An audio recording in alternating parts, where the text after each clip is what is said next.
Hey, good evening, everyone, and welcome to tonight's live online author event with Greenlight Bookstore. I'm Katie from Greenlight Bookstore, and we're excited to host tonight's event with Douglas A. Martin presenting the reissue of his book, Branwell, a novel of the Brontë Brother. He will be talking with Darcey Steinke, so you're in for an excellent time. Before we start, I just want to say a huge thanks to Douglas, Darcey, and the folks at Softball Press for making this happen, and to all of you for showing up. Though we're not able to host events in our store spaces, our community of authors and readers is still here. We're grateful for your support and for the chance to make space for conversation and connection. Just a couple of housekeeping things before we get started. In our Zoom webinar tonight, you can see and hear the speakers, but they can't see or hear you. But they can see that you're here, though, and you can see a count of fellow attendees in the top of your Zoom screen. The exact location will depend on what device you're using. You're welcome to post comments and thoughts in the chat. It's a great way to show your appreciation for the author and to interact with your fellow attendees. If you have a specific question that you'd like to have answered by the author, please post that question in the Q&A module.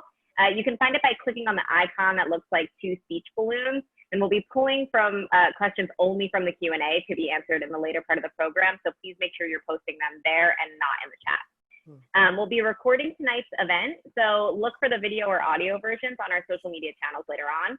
And importantly, tonight's featured book, Branwell, is available for sale from greenlightbookstore.com for shipping or curbside pickup. If you care about supporting the careers of authors and the ongoing existence of independent bookstores, buying tonight's featured book is a great way to show your support. And as a special bonus, we're offering 15% off when you purchase the book this week, and we'll be posting the buy link and coupon code in the chat, so keep an eye out for those. Our interviewer for this evening is Darcey Steinke. She is the author of memoirs Flash Count Diary and Easter Everywhere, and the novels Milk, Jesus Saves, Suicide Blonde, Up Through the Water, and Sister Golden Hair. With Rick Moody, she edited Joyful Noise, The New Testament Revisited. Her books have been translated into 10 languages, and her nonfiction has appeared in the New York Times Magazine, the Boston Review, Vogue, Spin, the Washington Post, Chicago Tribune, and The Guardian. She has been both a Henry Hoynes Fellow and a Stegner Fellow, as well as a writer-in-residence at the University of Mississippi, and has taught at the Columbia University School of the Arts, Barnard, and the American University of Paris and Princeton. A beloved PLG neighbor, she has appeared on the Greenlight stage many times as both featured author and interviewer, and we're thrilled to have her again. She'll be speaking with our featured author, Douglas A. Martin. He is the author of the poetry collections My Gradual Demise and Honeysuckle and Servicing the Salamander, and co-author of The Haiku Year, a project that required him to compose a haiku a day. He has also published a collection of short stories, They Change the Subject, and a trilogy of prose pieces, Your Body Figured. His novels include Outline of My Lover, named an International Book of the Year in the Times Literary Supplement, and a finalist for a Lambda Literary Award. Branwell, a novel of the Brontë Brother, Once You Go Back, and most recently, Wolf. His book, Branwell, is a portrait of childhood dreams, thwarted desire, and confinements of gender, and an homage to the landscape and milieu that inspired some of the most revolutionary works of English literature. Douglas is going to start us off with a reading from the book, and then he'll be talking with Darcey and with all of you. Please take it away, Douglas. Thanks, Katie. I'm going to read for just 5 minutes, two little sections that are somewhat interconnected. In the dining room, with her desk in front of her, Anne is engaged in finishing up the writing of Agnes Grey. After feeding, walking her dog, Keeper, Emily goes up the stairs to her bedroom, where she writes before everyone is fast asleep. Charlotte sat on the hearth rug, a board across her knees, writing by the fire on the scraps of paper she would make a fair copy of the next day for her finished manuscript. Her own presence is the only one she must learn to tolerate. Charlotte is writing the master, though maybe the professor was a better title for a character to fall in love with, she thinks, when the front door opens and in walks Branwell, all their suffering. Sick again with drink, he goes straight to the fire to warm himself after the long walk back along the moors. A long walk from up the lane, the Black Bull.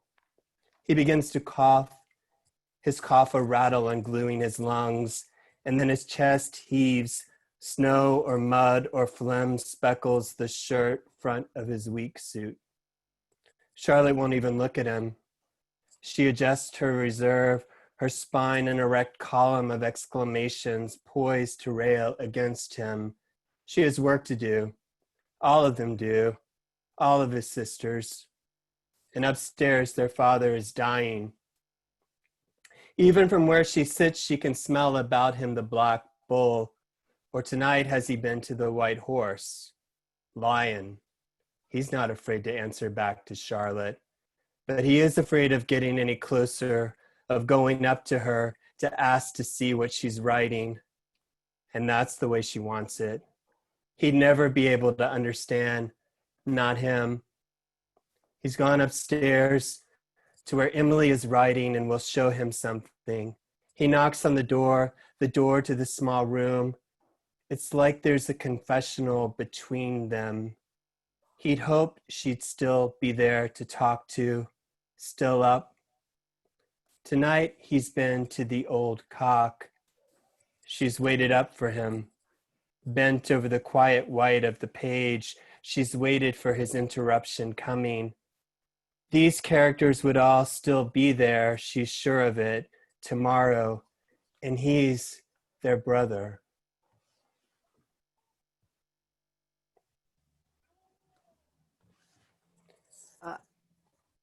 The way Branwell paints Emily, one won't be able to follow her gaze across the canvas, the remaining field, to see what she must have seen before her clearly, eyes open acceptingly.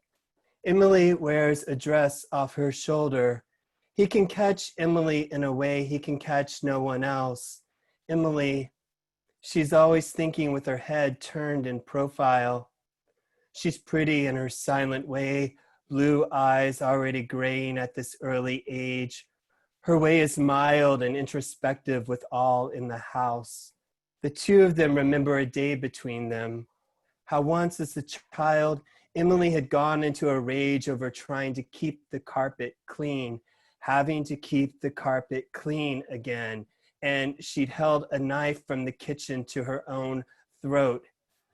It was Branwell who'd calmed her, wrapping her in her blue cloak, a bit more violet then, more red, so she wouldn't hurt herself.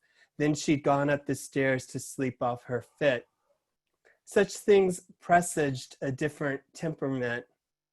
She'd once been bitten by a wild dog out on the moors in the days before her keeper, and fearing rabies, she'd ran home, had taken the fire iron, cauterizing her own wound. It's a story everyone in Haworth knew by now.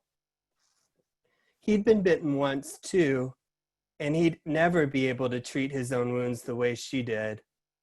It's tempting, as he lies there in his haze, the wind outside wrapping an old oak's branches against the panes, to have Emily recall for him how she'd climbed out once from one of the windows with no dressings in a game out into one of the branches that hung up alongside the house before snapping out from under her. So their father would not see where the missing limb should have been. She'd tried to hide the exposed underside, blackening the area with soot from the fire gone cold.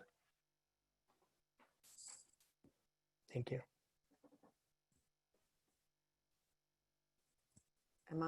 Are we both on? I'm ready for you. Yeah, I think you're okay, ready. Are we on too now? Okay, great. Wow, that was amazing. Thank you. That was so good. It's so good to see you. Great to see you. Before we get started, I just wanted to do a few thank yous. I want to thank Soft Skull for letting me write the introduction to this amazing book. Thank you, Sarah and Yuka. I want to thank my daughter, Abby Jones, who made these beautiful little films that helped publicize Branwell.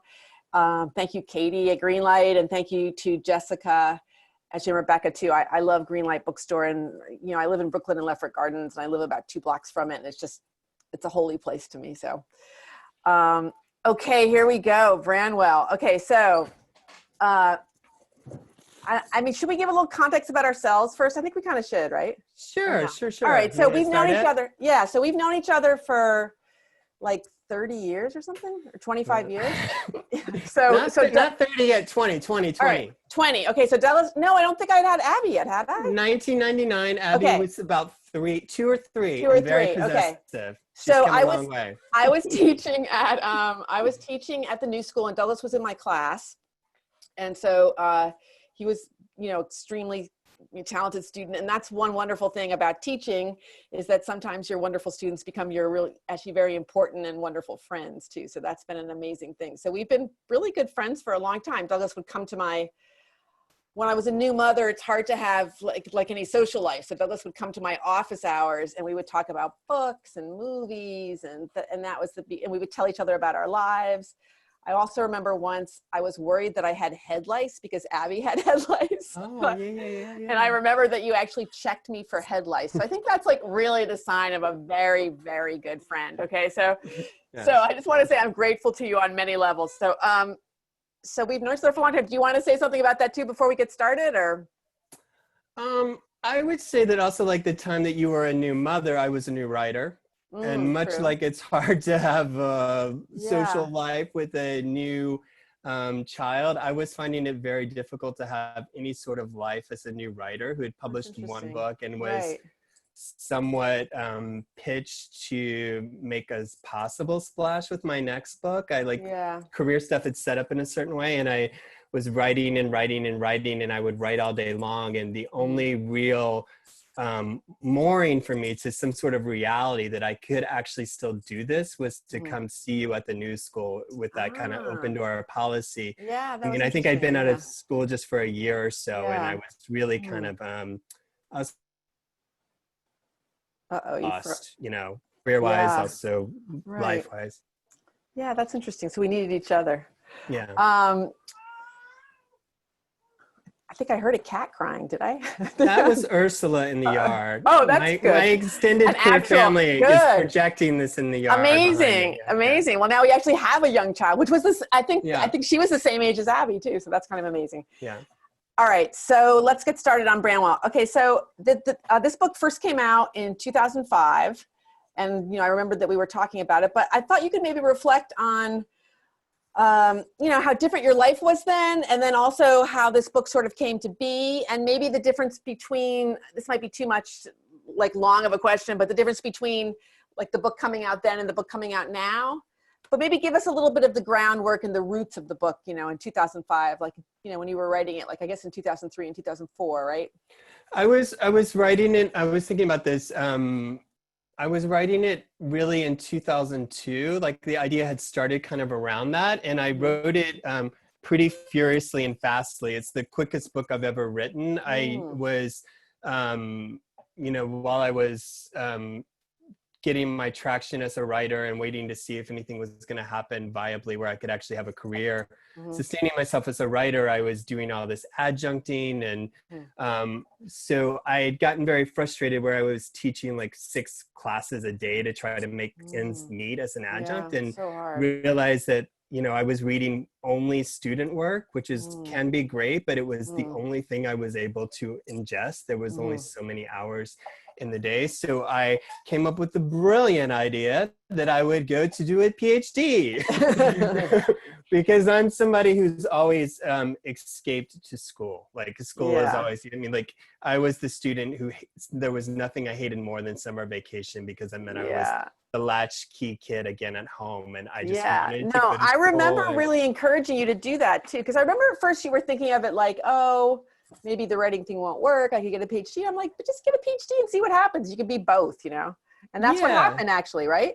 It's kind of what happened. I mean, it lit a fire under me, knowing that I was about to go do a PhD, which I honestly didn't know if I could, handle. I'm not somebody, I'm a first generation college student. I'm not somebody from that kind of background. I don't know that world. But I did know Wayne Kostenbaum, who was teaching at the Graduate Center, and I had begun to write some essays, which at one point fancily were called lyric essays. I sent a couple of them to Wayne, and he wrote back so kindly about my performative essays.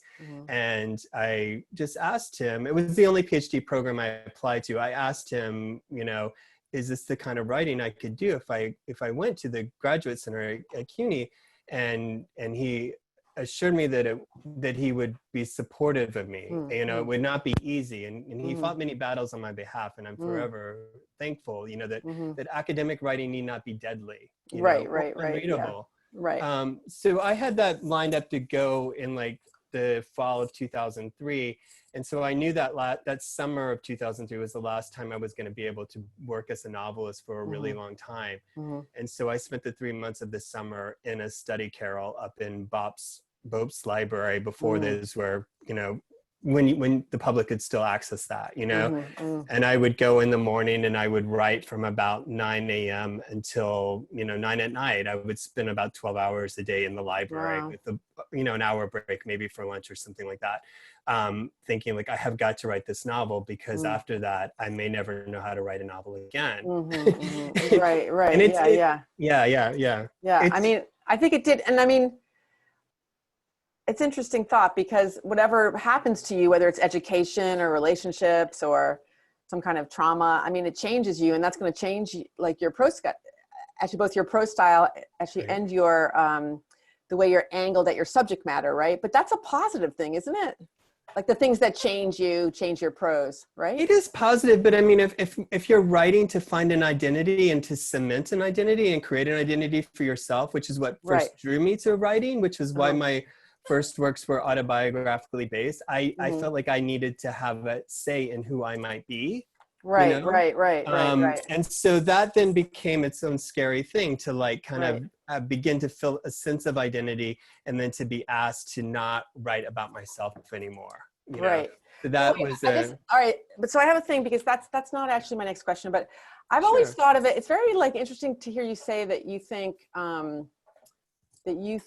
writing is about solidifying your identity, because I've always thought about it like you have your past, your mother, your father, like you have all this sort of unredeemed stuff that's like if you're an aware person, right, that you are, right? So I've often felt my own like writing life is about trying to somehow bring these opposite things in my life together. My dad was a minister, my mom was a beauty queen, and also not just that, like my varied feelings about religion, my interest in sex, I mean, everything, like, just trying to like somehow bring these things together and sort of not exactly redeem them, but like I feel very drawn to do this. Like I sometimes think now, since I'm getting older, like, will I be able to do it before I die? Will I be able to one more, But take all these things that I am and try to bring them into some kind of whole, like all this brokenness that's around me.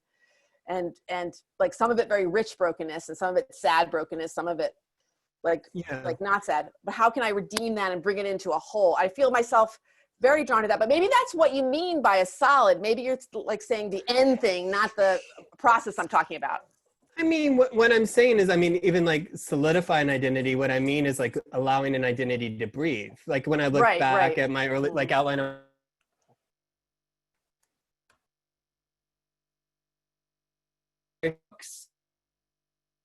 it's like trying to, take little snapshots of where I knew myself to be true, to find myself and to connect to myself. I hear that. And, I mean, my work, my prose style now is very different. It moves between a number of voices, and I often in a paragraph, if not a sentence.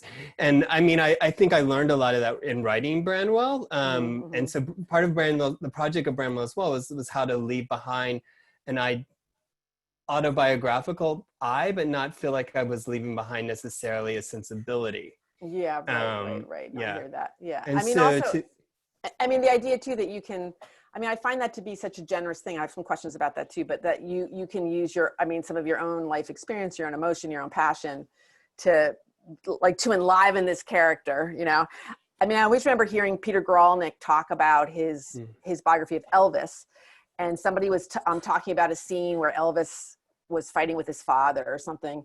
And they like asked a question to Peter Grolnick about this, about Elvis's father.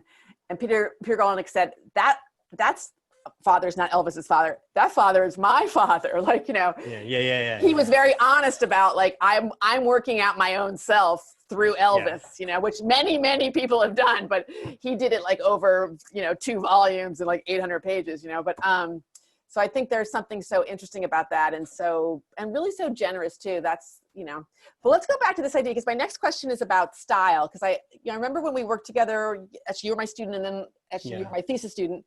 And we talked a lot about style because you have a very unique style and you had a very strong style even as a very young man. So you always had a very strong style. And I remember thinking sometimes I wanted to get you to break style sometimes, because I thought, you know, he should be able to break style, like get out of that sometimes and then go back to it or whatever. But I was thinking in Branwell, it was an interesting way to resolve some of the things that we had talked about, I feel like. And I feel like all artists, like often you're told by someone that you respect. I mean, I hope you respected me, but this could change, but you don't do it the way the person says. Like you have to find your own way to sort of answer some of those questions and those problems, right? Yeah, no, I mean, I think about this to this day as I'm writing now. And like often, like I'm now, when I tend to be in a book, they take forever now. But and also there's always this moment of like, have I lost my mind? Have I truly lost my mind? What am I trying to get away with? But I mean, I always remember that like the sagest piece of advice that you gave me is like, this is, you know, I mean, I've written my story about, you know, modeling for, you know, being a nude model in college so I could get lunch money, which was true. That's you know, good. but I mean, it was not a sex positive experience for me. It was very traumatizing, you know, and actually the things that went through my head as I was lying there in these poses and bodily, it was really hard. But so I think I brought some version of that story into your workshop, which is the first MFA workshop I ever had. And you're only my second writing teacher after Scott Heim was my first. So, I love him too. Yeah. And that was like at the, you know. The Gay Vampire, but the Gay Vampire novel, right? Yeah. It's a great novel. Right. Oh my God. And that was like, Mysterious Skin. Oh, I love that book. Mysterious Skin, and then In Awe, and We Disappear is the newer one. Yeah, I love him. Okay, go ahead, sorry. No, just to say that, like, I brought this story in, and you were like, you know, we were having workshop, and people are saying they're good, they're saying they're bad. It's the old model of workshop where you're quiet, you don't speak back, and I was, you know, I did that. I didn't have a problem with that. But you know, you were like, this is great, this is fine. I mean, you could do this forever, but why keep doing it forever? You know, once you know you can do it forever. Yeah, that's what I saw with you. But you were better than, I mean, you were better than everybody else, but because you had gotten this style together. But then you were there are writers from that class that I still think about their work, I have to say. No, they were good too. Okay, okay, maybe I said that wrong. Yeah. What I wanted to say more is that you had a more solidified style than everybody. There were some amazing I had a voice. writers, I was like, but there were I some amazing writers in that class. Yeah.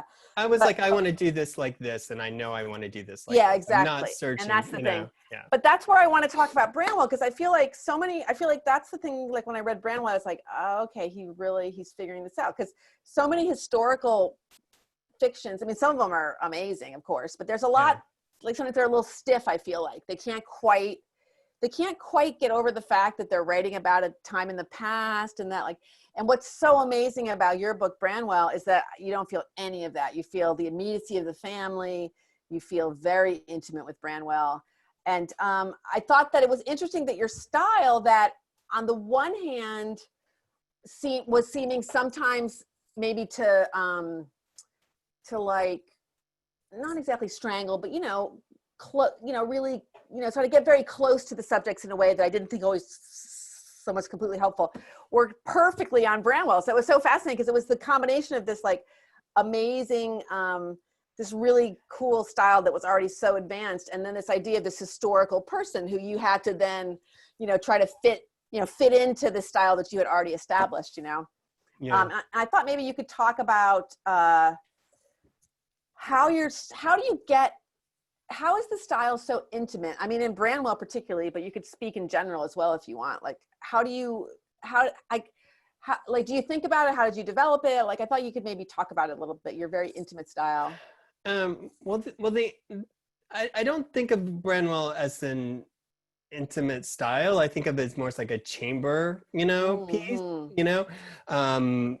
I mean, it's kind of monochromatic in ways in my mind, you know, like this is something we've talked about in the past when I visited your class. But I remember like a real breakthrough for me, like working on Branwell is, you know, and I always struggle with this in a different way. I'm struggling with it now with this book that I've been trying to write forever around the work of Elfriede Jelinek.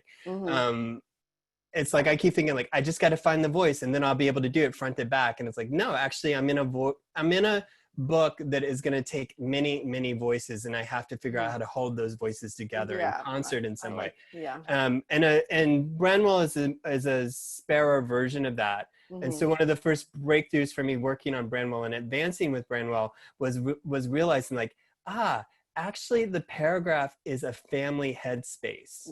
I began to conceptualize for myself the paragraph that I'm writing in this book, the long paragraphs, they're family paragraphs. And like each sentence can be like somebody's sightlines in the house, you know? I became really interested in like the voices that are outside the house, the kind of gossip that's happening around town, or that one fears might be happening around town, the kind of paranoia that can follow one around, or one can feel to follow one around. But I was like, that's even existing in his house by the end of his life. The thing of like where actually the gossiping is happening with you in your house. So that family paragraph was a big thing.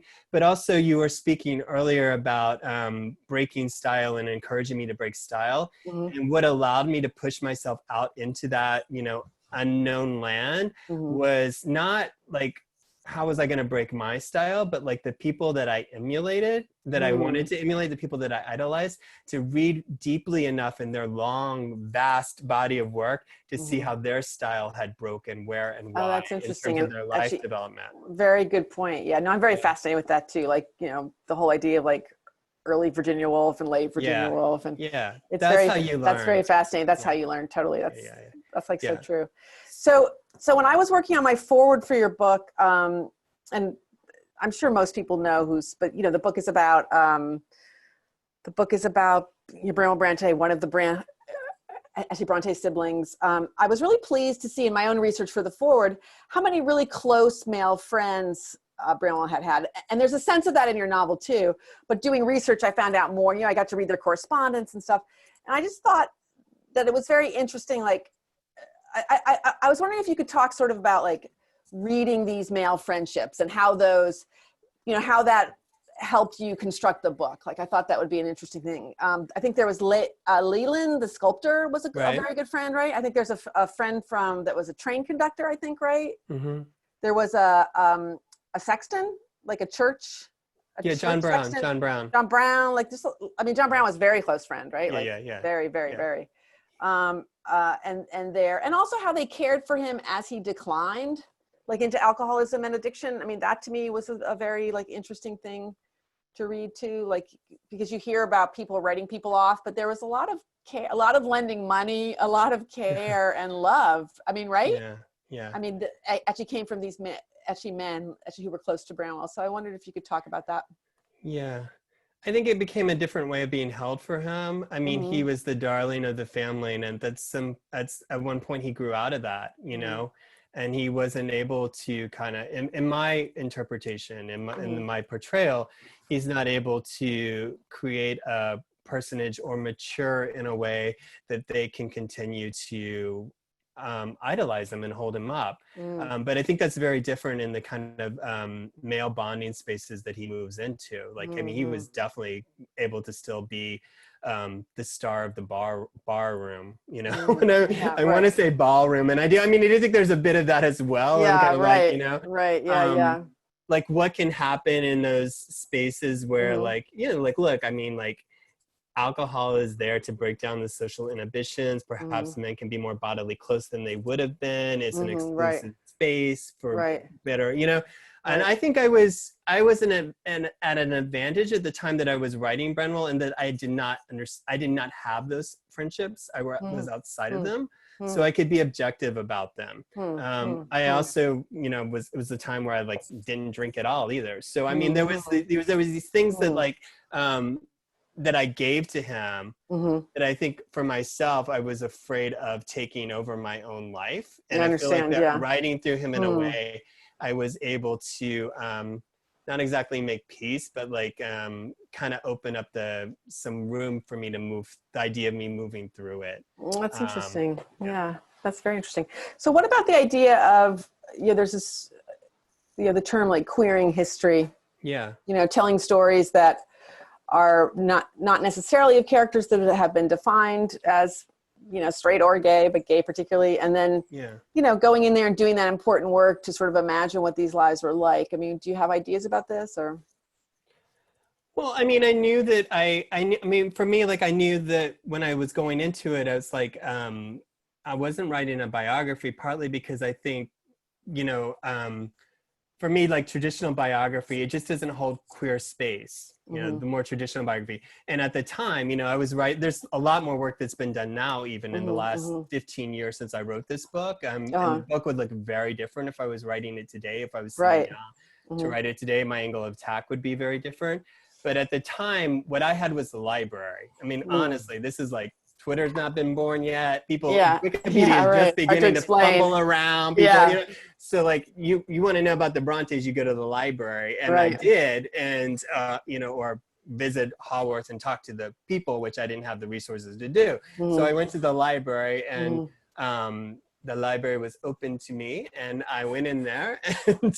And but what existed of him were these very traditional biographies, and to me, it's like, no, he actually lives somewhere between these books. Of course, yeah. Like these books are poles of his personality, and he's conveying something in the poetry that I do not think is great poetry. I wanted him to be a good poet. I don't think it's good poetry, but I do think there's a mood to the poetry, and that became like a kind of like emotional background for me. I think that there was things that he was able to do in the childhood writing that he did with Charlotte that just didn't mature well. Right, I think that's right.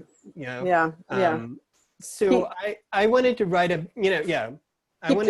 he peaked early in a way. That's what like he kind of burned himself out in a weird way. Like, I mean, I think a lot of people don't realize how incredibly engaged the Brontes were as young children and teens in writing. I mean, they actually had their own, I think it was called the Children's Office. They had their own office in their house where every day they published a newspaper. They made these little books. They had several different sagas going. I mean, they really, really worked hard. You know what I mean? It was full on. I mean, it was full on playscape. Like me and my sister used to play. Full on. Yeah. My sister and I used to play soap opera, and it's a version of that because their soap opera was like whatever was happening in the newspaper with like these particular kings or dukes or whatever, and so they were just like, that was their kind of dress up, but back just briefly to the idea of Branwell and his possibly gay life, but my friend Charles Marsh wrote a book about Dietrich Bonhoeffer, the theologian that was killed by the Nazis, and he's the only, I mean, he's not the only good Lutheran, but he's the best Lutheran that we have. But his biography is the first to say that he lived with a man and he loved a man, and and he does it in a really amazing way. He just sort of slowly lays out all the details. He never once says anything about gayness, anything about homosexuality. He just says, he lived with the man for 15 years. He was engaged to a woman that I think was 25 years younger than him, very late in his life. Yeah. And like in his will, he left everything to the man he lived with. And like, I think his fiance was allowed to pick one thing out of his, you know what I mean? To me, that is the historical record. That's where you go. You go to the will. You go to the will. Right. And so when I was, like early on in the book, writing the book, like, I'm an ornery writer. I'm an ornery, perverse writer, and I want to try to get away with things in writing. I want imagination. So right. And even more so as a younger, little person. Yeah. So I mean, I wanted to be like, there's no reason why, like, 14-year-old can't be, very like call me by your name kind of thing. I can't be in love with this other, As I really spent a lot of time with the characters and really became true, as I lived with them and felt like I had gotten a real sense of who they were, no matter how they were being written about, like that things kind of developed. Yeah, I just think we should pause just to say that we're talking about now Branwell, near more the end of his life, he was the tutor for a young man named Edmund, Right. And there was historically they say that Branwell, while living in this big fancy rich people's house, had an affair with the wife. But what you're saying, Douglas, is that when you actually looked at things, it really looked like something else was actually going on. No, well, that and also more. I mean, it's Yeah, like I feel like yeah. it's a novel is like all these layers. I Right, really of think. course. So, you know, when one of my motivations in writing it is like I wanted to believe in this. I wanted to believe that I could write this May, December, whatever the month-old term is for it, like romance. But then the more I had really constructed my idea of who Branwell was, I was like, that person can't fall in love. Yeah. You know? I love and when you so, say that. Yeah. And so what became truer to me is the idea that like, you know, and I was moving off of Daphne du Maurier's biography of Branwell Brontë, which she just decides he was not sleeping with Lydia Robinson. He was, you know, messing around with his student. Right. And so I was intrigued by that, and I kind of wanted to write it in a way that would, you know, be romantic or whatever, were my motivations were at the time as a young person.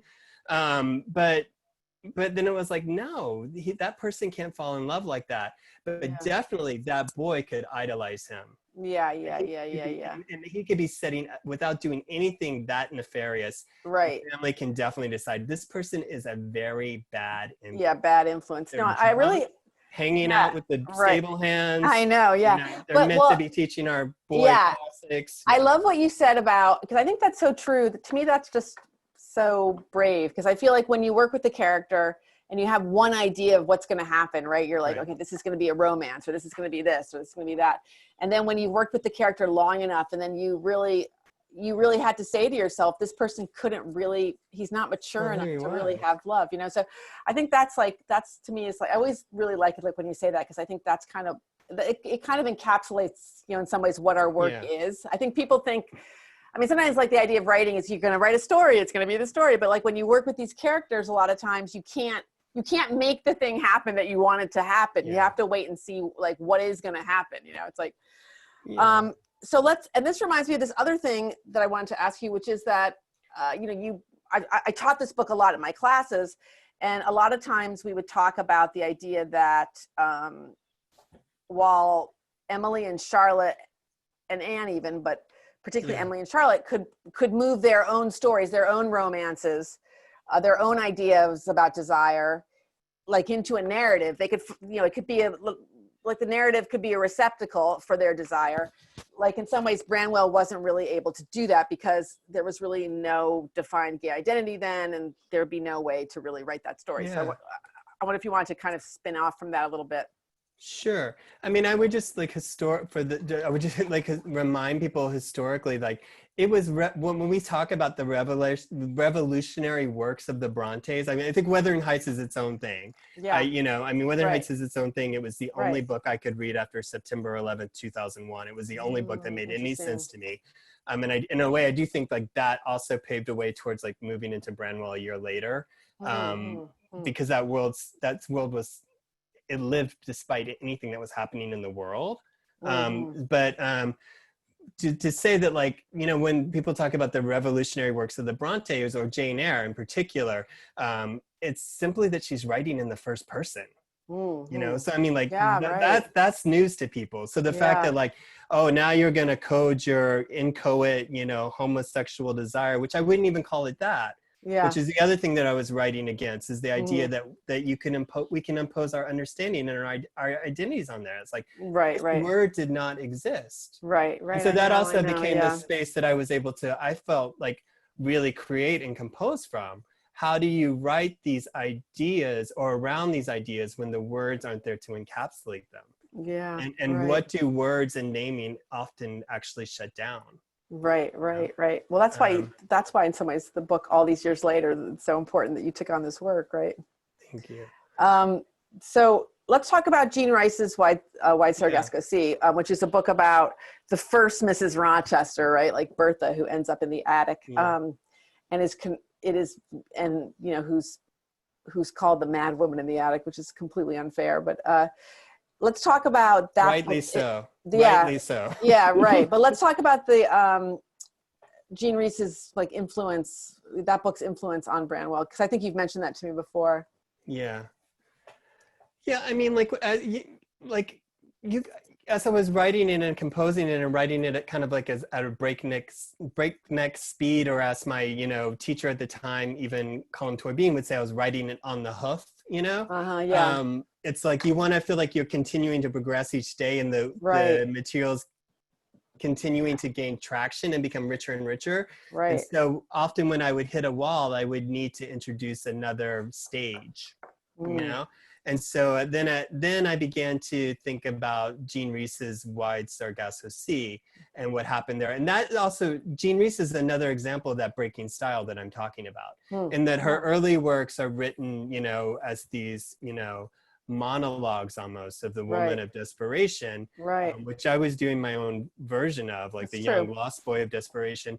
And then having the breakthrough of like what she did when she was like, I'm going to go back and give a voice to somebody who didn't have a voice in history, or write from this voice that I feel like this other book, or the setup of this other book, shut down. So reading the way that she was able to reanimate and reclaim, to some extent, Bertha Mason, opened up that character for me. And I was like, okay, Jean Rhys is upset because of the cultural connotations here, and what's being culturally appropriated, and how this character from the islands is being, negatively characterized as mad, as monstrous. And like I said, rightly so, she was dragged across the sea and, from this person. So I began to think a lot about like, what is it about homosexuality that really upset my stepfather?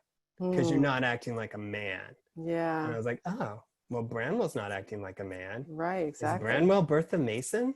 Yeah. And it is like, yeah. So actually, like, if you, I mean, and that's when I began to think about, like, novels are dreams. They're waking dreams in a way, They and are, so, yeah, of course they are. So what is Charlotte really writing against? I don't think Charlotte is writing against the islands and writing against Bertha Mason. I think she's writing against, like, the intruder in the household. And in her household, I very much see that as being Branwell, because he brought something disturbing there. Right. The order of things. Right. There's somebody in the house whose presence is making your life not really like your full life not really possible. Yeah. Yeah. You're raving, and I think that's how the girls felt, for sure. Like, it seemed like it. Yeah.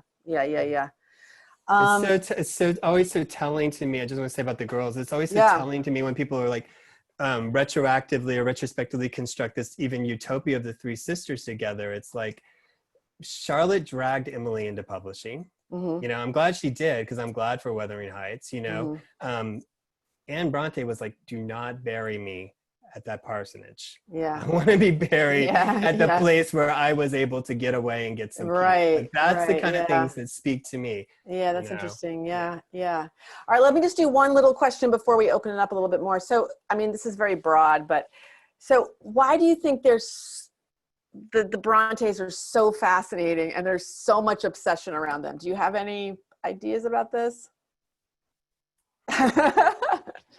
And why has it gone on for so long? And it is like a religion at this point, like Bronte worship, right? Like, it's like a religion, kind of like, what do you think? I mean, I'm not saying that the books aren't great, because they are, but I think it's more than that too. You know what I mean? I think it's more than just the books. I think it's the myth of the family.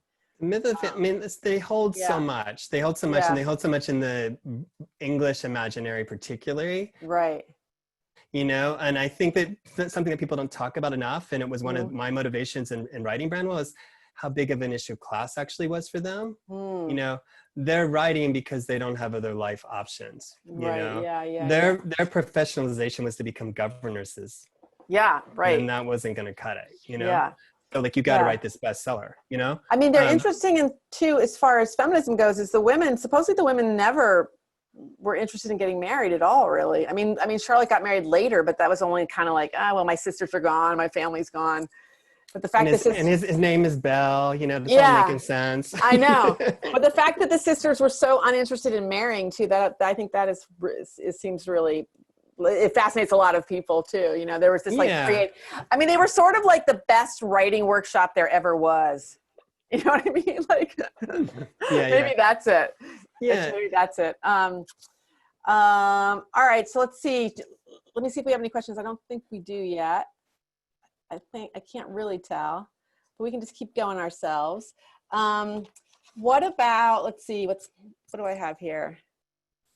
Well, okay, these are not exactly Branwell, but I just felt like I had to ask this since we're in such a weird, fraught, heartbreaking, but also somewhat exciting time now. We're living through such an incredible moment, and time seems to be changing so fast. And I have felt at times very disoriented by this, like as a person, but as a writer too. And a lot of my friends, and we have some mutual friends that we've had, we've been having some conversations about this, right? Like how it feels like you almost don't feel like what kind of work should you be doing? Can you be doing the work that you were doing? Should you be moving on to some other project? What is writing going to mean after this? Do our voices, which voices should be amplified? We want to make sure there's room for everybody, for sure. Right. But I wondered if you had any feelings about that, like as a writer in these sort of strange times. Yeah.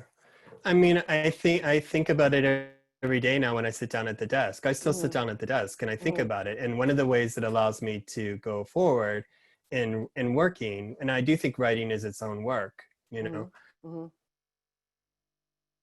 working is what I'm actually about to assert today on paper. How is it that taken into light what happened in the world yesterday or this morning when I looked at the news feed, Right. And I of like larger system, and I'm reminding myself periodically throughout this summer, it's like, I wrote these books against a system, and I hope to hell that system changes. Yeah, I mean, like, I'm writing these books to subvert a culture that I don't think is right. Yeah, I know. And so I think that idea of like, I want my work to fit in. I want it to have its place. I'm like, I don't know. I mean, like, like one of the people that means so much to me and early on in my development as a writer is Juliana Spar. And I remember having a very frank conversation with her when we were teaching together many, many years ago, and saying to her, like, is the goal actually to not have to write tomorrow? And her saying yes. And that was big for me. That was big because for me. the world is better. But because the world's better? Because you don't need it. You don't need it to you know what I mean? Like you feel like you're writing because you're trying to enter into a conversation of moving something out of where it's at. Right. I mean, I think it's also, I just want to say one more thing and then we're going to go to questions because we have a couple questions. But I also think this moment has been very weirdly clarifying. Like I've looked back at some of my novels. In my very first novel, Up Through the Water, it actually starts with a woman having like an orgasm, but the next scene after that is which is revolution. That is revolutionary. It was for like a 25-year-old in 1989. I mean, that was kind of weird. But the next scene is her creepy boyfriend throwing a bottle at her, right? Yeah. And the book is a lot about her trying to get out from under him, like his controlling behavior, right? And I just thought to myself, when I was writing it, you're just thinking, I'm working out these problems. I see that, have to do with being a woman. But when I look at all my books in a way now, I see like, oh, wow, this is, I felt this really strongly, this like very strong oppression. I was trying to write my way out of it as well. It's like, all right, let's go to some of these questions because we can see what they are now. Okay. So it's, okay. Douglas, this is from Yuka. Okay. Douglas, you said something about how. Hi, Yuka. We love Yuka so much. We love you. Thank you for talk about another like star student. Okay. Douglas, you said something about how your angle of attack for this book would have been really different if you were writing it now. Can you say more about that? Sure. So, I mean, I think that actually I would probably be forced to, or like where I would go as a writer, I always want to take it to the next place, the view that we're not seeing from. I always want to be reframing. Like, like a narrative is being told, the culture can hold this narrative. That's why it's entered into the culture. So how can you add more to it? What's the annex space? What's beyond the house? I love this thing that at the end of her life, Virginia Woolf, and like Beyond the Acts, Between the Acts, the books that she doesn't quite finish. Like her idea is like women have to be able to live outside. for this to actually end, you know? Yeah, yeah. And not to get too far, afield actually right now, but I've been reading again, Toni Morrison's Jazz, and that particular figure of the woman who lives in the woods. And I mean, that's straight up that idea. She's so powerful. The crone kind of woman, right? Yeah. So, but I think with all that under it, but I think, there've been some recent sensational, in all the senses of that word, representations of Branwell, and I would start there. How he looks in the play Wasted, how he looks on Twitter now. I would be working with these emanations of him that are out there now that I didn't have at the time. What I had, like I was saying earlier, was library books and bad black and white reproductions. And I was saying this to Darcey recently because on his birthday, Nick Holland tweeted some paintings of Branwell that I had never actually seen. And I was like, actually, he wasn't a terrible painter. I just took it for word that he was like a really bad failed painting because of the few that had been reproduced, how they had been read, so like a lot of things were conspiring against him. Interesting. Do I think he was a genius? No. Do I think he wrote Wuthering Heights? No. Yeah, no, that's definitely no. Yeah. So I would have started there. I would start with versions of him that exist. That you would I like that idea that you don't just think about getting to the truth, but you think about how the life has been interpreted through time, right? Because that's really where you're at too. Like that's what you're doing too. That's like a dilation of your job, like taking him on at this moment as well, right? Like all right, so there's another question. All right, so how often did you turn to the Bronte novels as opposed to historical records? And if you did turn to them frequently, how did their style influence your own work during and after the period of writing the novel? That's great. I don't know that I could speak honestly to afterwards. I mean, I'm sure that it has changed and marked me, and I has absorbed it in some way that I wouldn't be fully cognizant of, which I think is important as a writer as well, to not know too much always where you're coming from. But I worked actively with him throughout the writing and drafting of Branwell, as much, if not more, than the criticism. Like I would find something in the scholarship, like something that was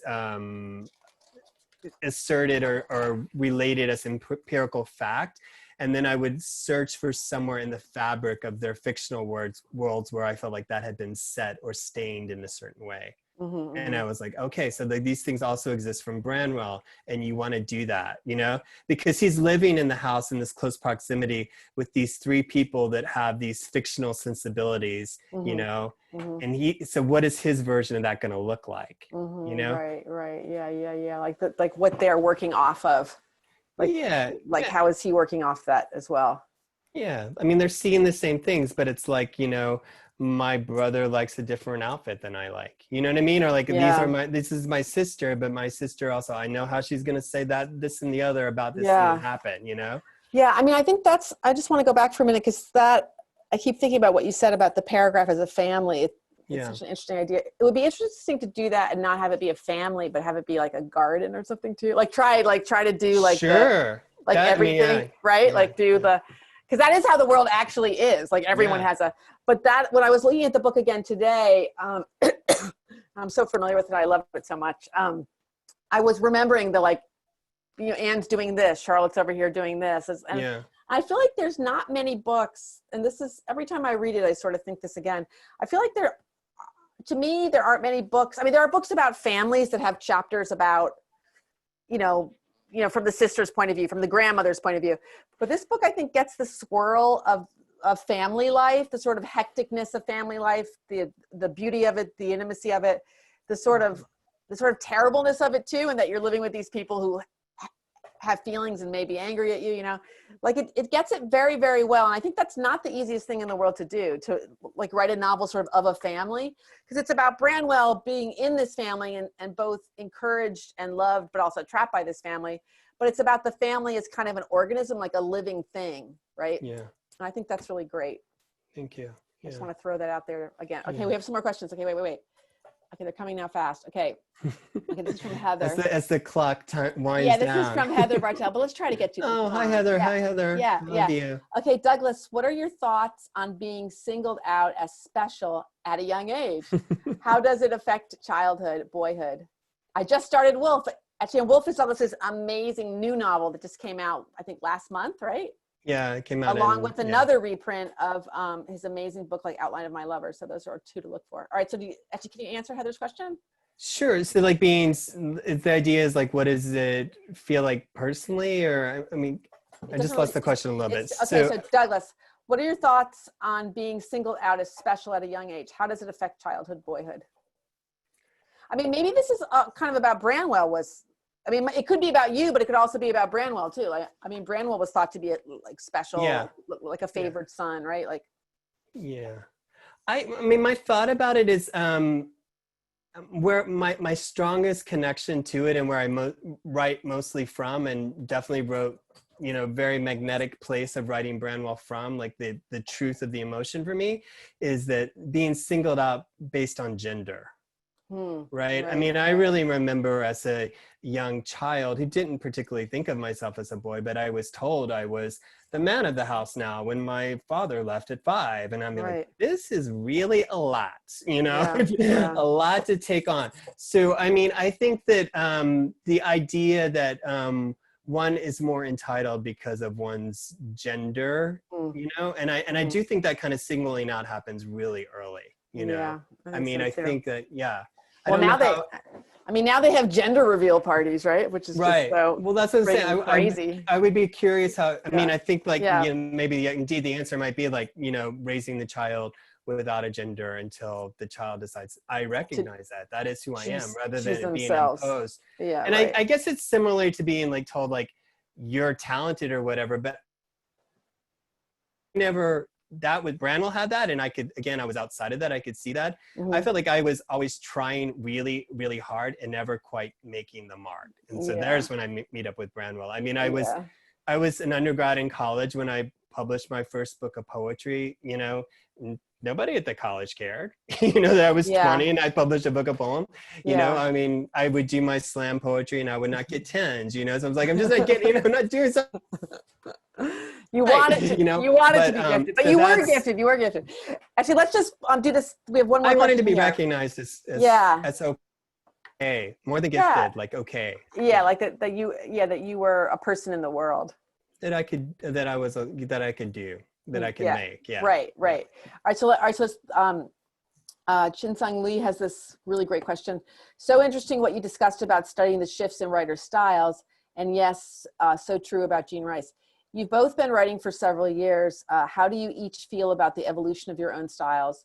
Do you see a marked shift? Do you want me to go first? Sure. Okay, so let's see. I feel like I was very interested in. I came from poetry. I wrote poetry in college and as a young kid, and I wrote both poetry and prose as a kid. But I found that I wanted to write prose, and then my prose sort of like sucked up my poetry. So my early prose was much more metaphoric and filled with detail. I mean, I guess precision of language and close detail, like close sensual detail is my favorite thing to write. But I actually think my style has gotten, and I worry about it too a little bit because I feel like it's gotten leaner. I still think I understand how to do the rhythm and the precision, but I'm much more interested in like, how can I say this the clearest I can in the fewest amount of words? There are many passages that is my main goal, where that wasn't true for a really long time. For a really long time, like everything, had to be this thing. And actually now I more have my places where I'm going to go into that place, but I don't feel like I need or want to do that like in every sentence anymore. I guess too, like the goal definitely, to me, the goal of the work has become just as important as the sentences. And that wasn't always true. For a long time, the sentences were the most important thing. Like the sentences were everything, but now I think they're equal. I think the goal of the work and the really wanting to communicate, like in the best way that I can using my subjective like language, so that drives the prose style, I think, a lot now too. Yeah. But go ahead. I love that idea that the book is, the goal of the book is as if not more important than the style itself. I think that like now I've been writing long enough, just particularly in the book that I'm writing now, to see that it's not an evolution. It's like the voice that the book needs, the style that the book needs. Because I mean, it's just not a linear development for me. Like I was thinking like, or maybe I take it as far as I can and then I have to rethink it. I mean, like I was talking at the beginning of the conversation, like when I was doing a very spare late Darcyan style, you know, and understanding now the difference between early Darcy and middle Darcy and late Darcy. So when I was just like, Darcy is this like fragmented epigraph, you know, all this, and that was the only way I wanted to write. And then like my sentences becoming more and more complicated. But, you know, honestly, what was also a part of that was that when I began to do work with languages. So when my style did really change in the PhD, and I think part of that was, you know, you have to do 2 languages or whatever. And so I kind of faked my way out of passing French. I could passably translate The Stranger.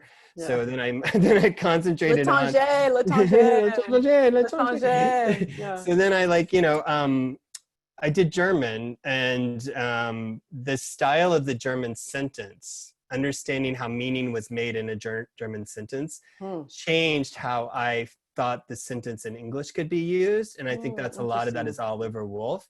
Now, ironically or paradoxically, now working with an actual German writer who I am, like Elfriede Jelinek, I'm not writing her kind of sentences. I'm writing fragments again, you know? So I think it's kind of like, it's like this style that can interface adequately and truthfully for what you can say about your subject matter. Right. I think that's right. Yeah. And that's and maybe that's what you do. Maybe that, I mean, that's a hopeful thought that like, I guess I hope that I'm getting better at that.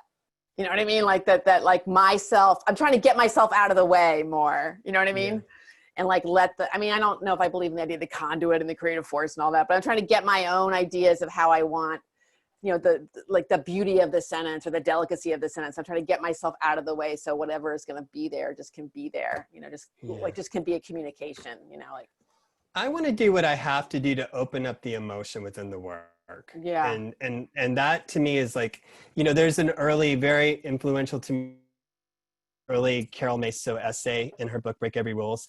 And she talks about how, syntax is erotic. That was huge news for me to understand. Yeah. I like that. I like the idea of breaking the emotion. Dominating something. Yeah. And so then I, like, when I was doing my doctorate work and working with Eve Sedgwick, and she would diagram sentences for us kind of as a joke, but say like, look, this is what my undergraduate students can do.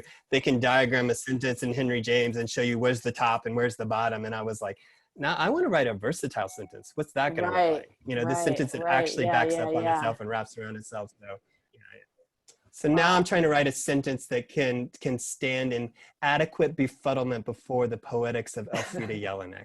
Wow. Okay, that's my amazing. only goal. That's amazing. That's my only goal. Okay. I think we've done, we were going to just talk briefly about karaoke, but do you have any, we were saying, do you want to do, what would now be your, like, what either song would you want Branwell to do in karaoke, or what would you want to do with him? I want to do Summer Loving like we did that once. That's one of my best memories ever. That was so fun. You sang Danny and I got to sing Olivia Newton-John in front of Goddard students. So fun. Oh my God. But I changed, because before I was thinking I would want him to do Total Eclipse of the Heart. Remember that? Yeah. But now I want Branwell, now I think Morrissey, the Smiths, right. William, It Was Really Nothing. Yeah. That would be really good. That would be really good. That came up in the yard again last night. I mean, I really wish I wasn't so saddened by that particular individual's politics at this point. Oh my God, it's so terrible. It's hard. I know it is hard to, I know. But he did it maybe when he was a little bit nicer. He sang the song maybe. That's true, yeah. Hard to know though. It's hard to know what's in someone's heart. Yeah. Well, maybe we'll just go with Leather and Lace. Forget the Smiths. He's a fascist. Okay, so I guess we're done. Is the bookstore person going to jump back? They were going to. Yes. Yeah. Yay. Thank you. Thank you. Thank you both. Thank you so much for that awesome discussion. And if anyone missed any of tonight's event, or just want to watch it again, the recording may be posted to our website or other channels, our YouTube channel. So please look out for that. And don't forget to purchase your copy of Branwell at greenlightbookstore.com. And if you purchase it this week, you can use the code Branwell for 15% off. So thanks so much again to Douglas and Darcey. And thank you all for joining us. Have a great night, everybody. Thank you, everyone. Thanks for being here. Bye. Bye. Bye.